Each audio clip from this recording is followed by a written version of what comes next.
एक तरफ सलमान खान अपनी सुरक्षा टाइट करने में लगे हैं, वहीं दूसरी तरफ दिल्ली में चुनावी बिगुल बज चुका है, यानी चुनाव की तारीख और मतगणना की तारीख का ऐलान हो चुका है। इन चुनाव की तारीखों का ऐलान होने के बाद दिल्ली में आधा इंजन और डबल इंजन के बीच सियासी सरगर्मियां तेज हो चुकी। नमस्कार, मैं पिंटू सक्सेना। आज हम इस वीडियो में जानेंगे कि अब वाकई बीजेपी केजरीवाल को हरा पाएगी।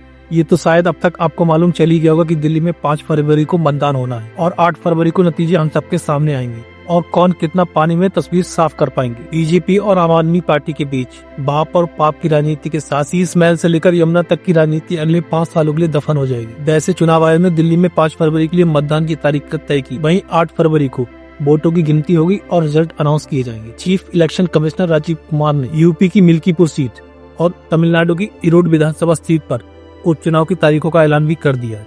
इन दोनों सीटों पर उपचुनाव भी दिल्ली विधानसभा चुनाव के साथ ही कराए जाएंगे। इन दोनों सीटों पर 5 तारीख को ही मतदान होगा और 8 तारीख को नतीजे सामने आए। ऐसे जम्मू कश्मीर की बड़गांव और नगरोटा विधानसभा सीटों पर भी उपचुनाव की तारीखों का ऐलान होना था, लेकिन वादी का मौसम खराब होने के कारण हाल फिलहाल के लिए इन्हें टाल दिया गया है। केंद्रीय चुनाव आयोग ने ये कोई जल्दी नहीं किया है, क्योंकि 23 तारीख को यानी 23 फरवरी को दिल्ली विधानसभा का कार्यकाल समाप्त हो रहा है, जिसको ध्यान में रखकर ही इन चुनावी तारीखों का ऐलान किया गया। दिल्ली विधानसभा में 70 सीटें और दिल्ली में करीब 1,55,00,000 वोटर्स हैं।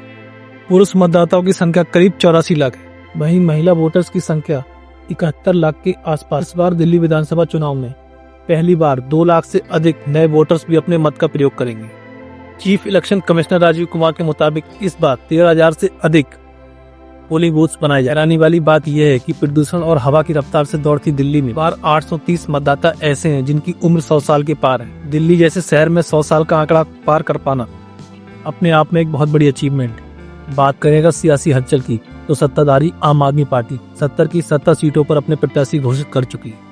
वहीं भाजपा 29 और कांग्रेस 47 सीटों पर अपने उम्मीदवारों का ऐलान कर चुकी है। इस बार कांग्रेस के जीतने के आसार दिल्ली में थोड़े कम ही दिख रहे हैं। रही बात भाजपा की, तो भाजपा हर काम थोड़ी देरी से जरूर करती है, लेकिन पूरी रणनीति के साथ करती है। यहाँ तक कि किसी भी राज्य में चुनाव जीतने के बाद मुख्यमंत्री का चेहरा भी बाद में ही सामने आता है। जैसे पुराने जमाने में शादी के बाद दूल्हा और दुल्हन एक दूसरे का चेहरा देखते। बीजेपी को यह अच्छी तरह से मालूम है कि लोग मुख्यमंत्री पद का चेहरा देखकर वोटिंग नहीं करते, बल्कि वोटिंग बीजेपी की पॉलिसीज यानी नीतियों को देखकर की जाती है। बीजेपी ने भले ही दिल्ली में मुख्यमंत्री का चेहरा सामने न किया हो अभी तक, लेकिन सत्ताधारी आम आदमी पार्टी को चारों खाने छेद करने में कोई कोर कसर नहीं छोड़ी। पहले तो बीजेपी के नेता केजरीवाल के पीछे मुंह हाथ धोकर पड़े थे और अब इस सर्दी में बगैर नहाए ही हादसी को घेरने की कोशिश कर रहे हैं। ये तो आप जानते हैं कि दिल्ली में कितनी ठंड है। ऐसे में नेताओं का ना नहाने में ही फायदा है। कहीं इन नेताओं को सर्दी लग गई तो फिर बयानबाजी करने में भी दिक्कत हो जाएगी।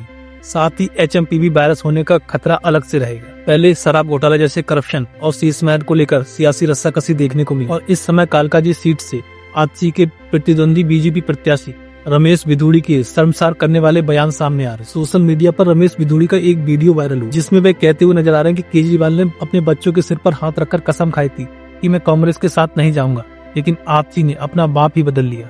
मार लेना से सिंह हो गई, ये है इनका चरित्र।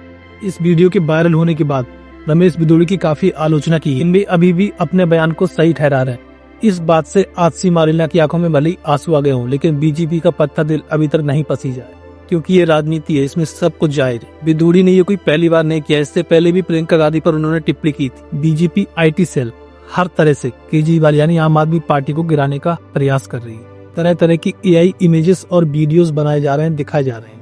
दिल्ली के सड़कों और चौराहों पर बड़े बड़े होर्डिंग्स लगाए जा रहे हैं, जिनमें दिल्ली की सत्ताधारी पार्टी के कारनामे दिखाए जा रहे हैं। लेकिन बीजेपी अपने गिरेबान में झांक कर कभी नहीं देखती, क्योंकि जो दिखाया जा रहा है शायद वो सच ना हो। वैसे इसमें कोई संदेह नहीं कि केजरीवाल सरकार भी कई मुद्दों पर विफल रही। आपको क्या लगता है कि दिल्ली में किसकी सरकार बनेगी और कौन सरकार बनाने के लायक है? कमेंट करके जरूर बताएं।